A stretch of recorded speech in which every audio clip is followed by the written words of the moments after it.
చెప్పారు ప్రకాష్ గారు. కుండబద్దలు కొట్టారు. నేను మీకు 2 రోజుల నుంచి చెప్తున్నాను, హ్యాండ్ రైటింగ్ ఆమెదే, ఆమె దాన్ని కన్ఫర్మ్ చేస్తారు. అందులో రాసిన విషయాలు కూడా పార్టీ అంతరంగిక ప్రజాస్వామ్యంలో భాగంగా ఆమె తన తండ్రి గారికి పార్టీ అధ్యక్షులకు చెప్పారు.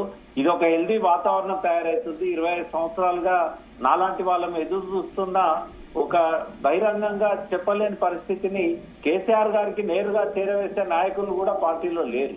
కనీసం కవిత గారు తయారయ్యారు. ఇది ఆరోగ్యకరమైన స్థితికి దారితీస్తుంది. ఆ పార్టీ తన తప్పులను లోపాలను సవరించుకోవడానికి ఇది ఒక మంచి వాతావరణం. కవిత గారిని అభినందించాను నేను నిన్న మీతో లైవ్ లో. కాబట్టి నాకు చేస్తే కరెక్ట్ అయింది భరత్ గారు, అది ఆమె రాసిన లెటర్ అని చెప్పి ఆమె కన్ఫర్మ్ చేసింది. అయితే మొదటి నుంచి ఈ వాదన అయితే ఉన్నది. చాలా మంది కేసీఆర్ గారి చుట్టూ ఉన్న వాళ్ళ మీద చాలా సార్లు నిందలు ఆరోపణలు చేశారు. ప్రొటెస్ట్ చేసి పార్టీ నుంచి వెళ్ళిపోయారు. మళ్ళీ వచ్చినప్పుడు కూడా శ్రావణ్ గారితో ఒక పెద్ద మనిషి వచ్చి ఈ పెద్ద మనిషి వల్లనే నేను బయటికి పోవాల్సి వచ్చిందని ఆరోపణ చేశారు. కానీ పవర్ సెంటర్ దగ్గర ఉన్న వాళ్ళ మీద ఇవన్నీ సహజంగా జరుగుతూ ఉంటాయి. సరే, లెటర్ లీక్ అవడం అనేది అది ఇంటెలిజెన్స్ పనా లేకుంటే ఆమె వైపు నుంచి ఉన్న కేసీఆర్ చుట్టుపక్కల ఉన్న వాళ్ళే లీక్ చేశారని చెప్తున్నారు ఆమె. నేను ఒక ప్రశ్న అడుగుతాను, ఒక లాయర్, క్రిమినల్ లాయర్ గా, ఆమె పక్కన వాళ్ళు కూడా లీక్ చేయొచ్చుగా. ఓకే, అక్కడ ఆమె ఖండిస్తున్నారు దాన్ని. నేను అనేది అది ఎంక్వైరీ జరగాలి. వాళ్ళ ఇప్పుడు ఆమె కేసీఆర్ చుట్టూ దయాలున్నారంటే, పక్కన దయాలున్నారంటే ఎవరిని ఉద్దేశించినట్టు ప్రకాష్ గారు? కొందరు ఉన్నారని దయాలన్నది, ఆమెకు నచ్చని వాళ్ళని దయాలన్నది. పవర్ సెంటర్ ఇప్పుడు వెంట ఎప్పుడు ఉండేది సంతోష్, ఇంకొద్ది మంది ఉన్నారు. ఇప్పుడు జీవన్ రెడ్డి ఒకళ్ళు ఉంటారు ఇప్పుడు ఈ మధ్య కాలంలో, వంశీధర్రావు ఉంటారేమో కదా ఎక్కువ, వంశీధర్రావు.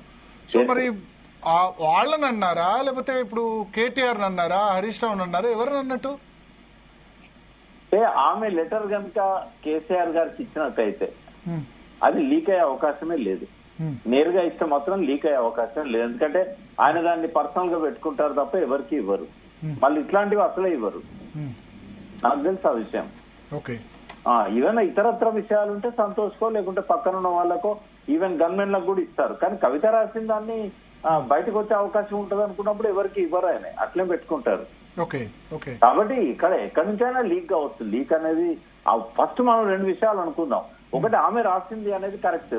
ఆమె రాసినప్పుడు పార్టీలో ఆమె రాసిన అంశాల మీద మనం చర్చ చేస్తే బాగుంటదేమో.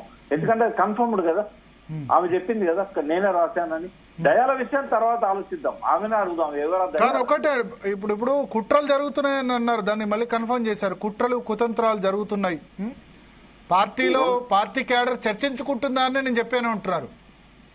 ఈ 2 విషయాలు సీరియస్ అంశాలే. ఒకటి, కోవర్ట్స్ ఉన్నారు, ఆయన పక్కన దయాలు ఉన్నారు. రెండవది, ఈమె ఏదైతే అసంతృప్తి వ్యక్తం చేస్తున్నదో ఆ అంశాల మీద కూడా మనము ఇవి పార్టీకి ఆరోగ్యకరమైన సూచనలుగా భావించాలని నేను అంటున్నా. శ్రవణ్ గారు, సో ఒకటి